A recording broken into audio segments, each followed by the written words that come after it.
Oi, eu sou o Barude, bem-vindos ao Geobarudismo novamente, e a gente vai continuar a nossa saga das joias do infinito. No nosso primeiro vídeo a gente falou sobre duas joias, que são as joias do espaço e a joia do tempo, e a gente relacionou com os conceitos básicos da geografia. Hoje a gente vai usar duas outras joias, que são as joias do poder e da mente. Lembra do seguinte, a nossa procura pelas joias do infinito, dentro da saga dos Vingadores, vai fazer com que a gente consiga dar aquela nossa estalada final para conseguir entender as bases da ciência geográfica. Bem, dentro disso, o que a gente precisa entender? A gente precisa entender que a geografia ela é uma ciência extremamente volátil, ela é uma ciência que pode se misturar com muita coisa ao mesmo tempo. Por quê? Porque dentro da geografia a gente não analisa só o espaço e o tempo, a gente consegue analisar as relações de interação que existem dentro da nossa sociedade. Relações que envolvem o poder político, que envolvem o poder econômico e o poder da informação. E aí, como hoje a gente vai trabalhar a ideia do poder e a ideia da mente, a gente precisa compreender uma frase muito interessante. Que é uma frase que ela sempre vira motivo de conflitos, de combates e, mais do que tudo, ela hoje é um dos elementos que giram em torno de toda a dicotomia e de toda a polarização política que a gente tem. Conhecimento é poder. Por que eu preciso entender que conhecimento é poder?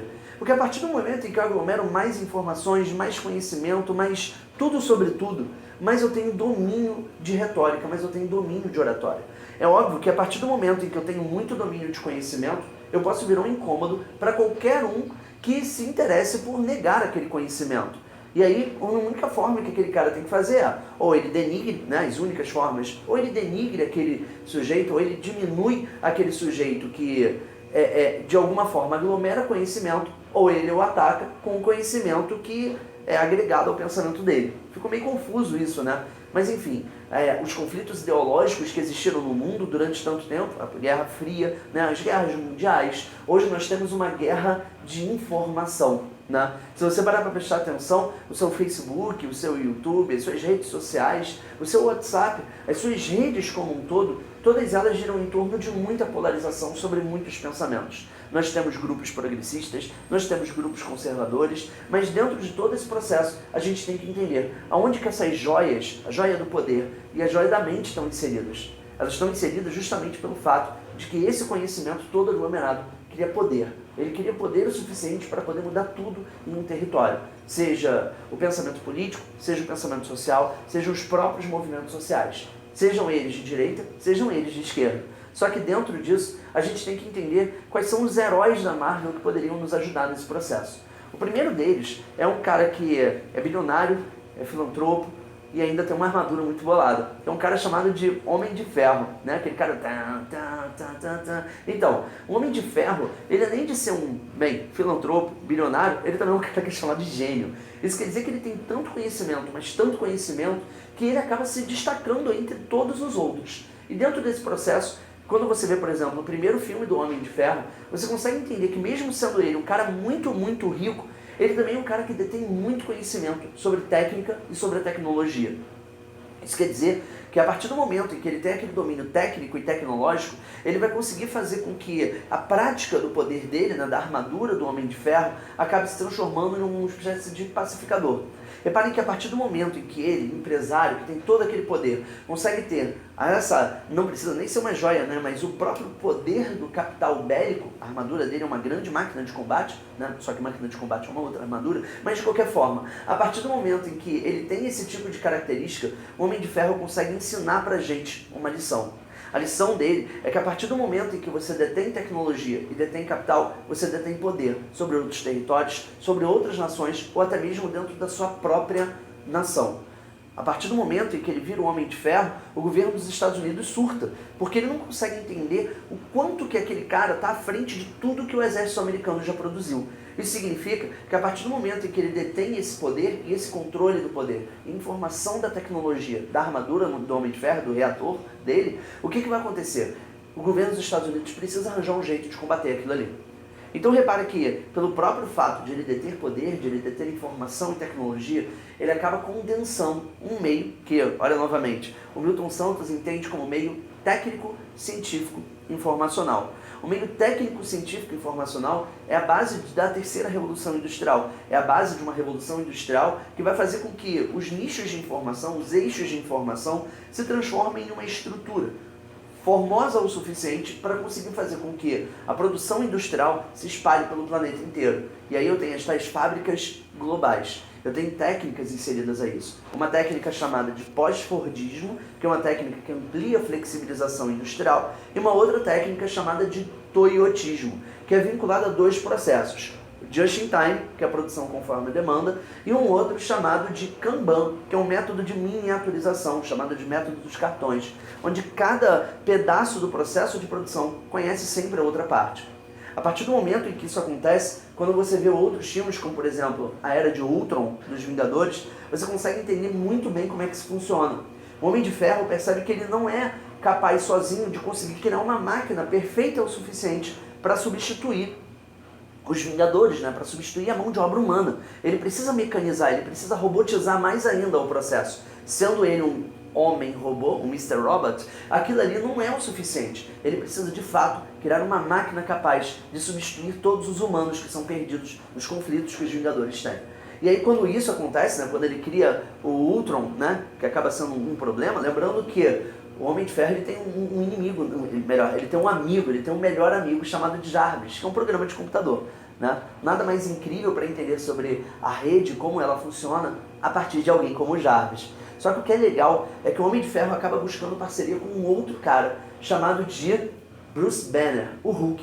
Repara que, ao contrário do Homem de Ferro, que acabou tendo que criar o seu reator, criar aquele mecanismo para impedir que os fragmentos do míssil chegassem ao coração dele, enfim, o Bruce Banner, o Hulk, ele acabou tendo um problema.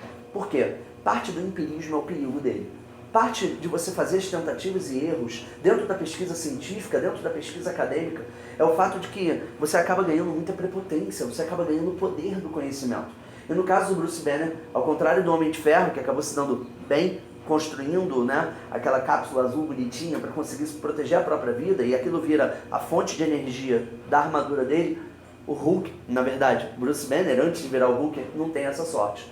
Ele sofre um acidente com os raios gama, acaba se transformando no poderoso Hulk, que é exatamente o oposto daquele homem tecnológico e científico que é o próprio Bruce Banner, que é um ser o quê? Um ser ogro, um ser forte, bruto, só quer destruir, Ele é quase um ludismo, Ele quebra as máquinas, ele quebra tudo que tiver no caminho. O Hulk esmaga.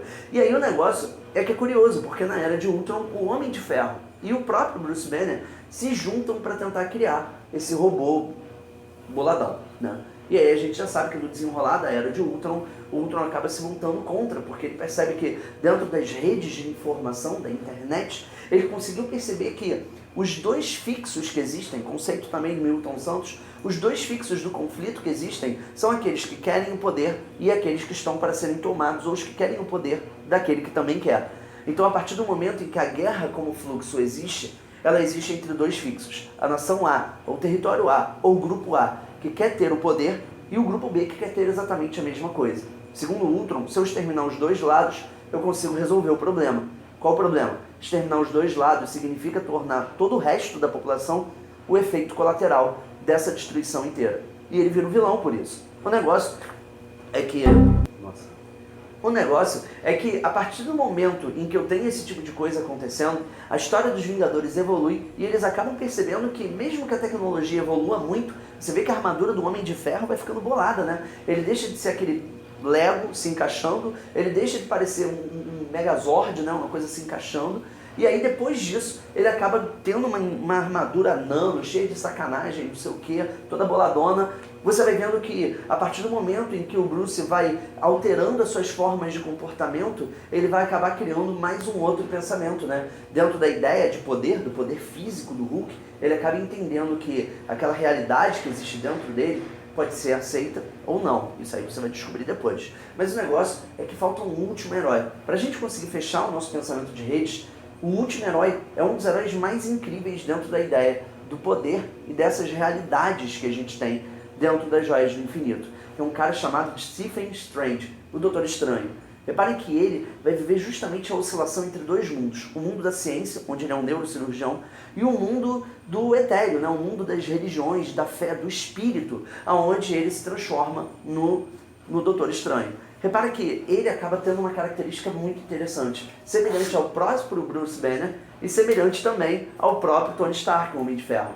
Para ele conseguir entender tudo que gira em torno do mundo dele, ele também busca a mesma relação de poder, que é o conhecimento. Ele passa o filme, metade do filme, estudando para saber quem ele é, quais são os poderes que tem, de que forma ele domina. Então, hoje, a gente aprendeu um pouco mais sobre essas duas joias do infinito e a gente vai conseguir entender mais uma coisa. O conhecimento é poder, sim. A partir do momento que você domina as suas tecnologias, os seus medos, os seus traumas, e a partir do momento em que você evolui dentro deles e consegue se superar, seja tecnologicamente, tecnocraticamente, seja cientificamente, você vira alguém melhor para um mundo que teoricamente tem que ser melhor. Você acaba virando a defesa para o planeta.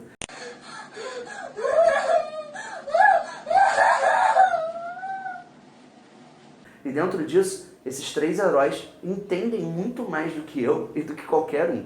Então, espero que você tenha gostado. Se inscreve no canal, que deve estar por aqui, que nem eu já falei. E, além disso, cara, curte, compartilha, vira meu parceiro. Vamos espalhar a palavra do geobarudismo. E é isso. Até depois.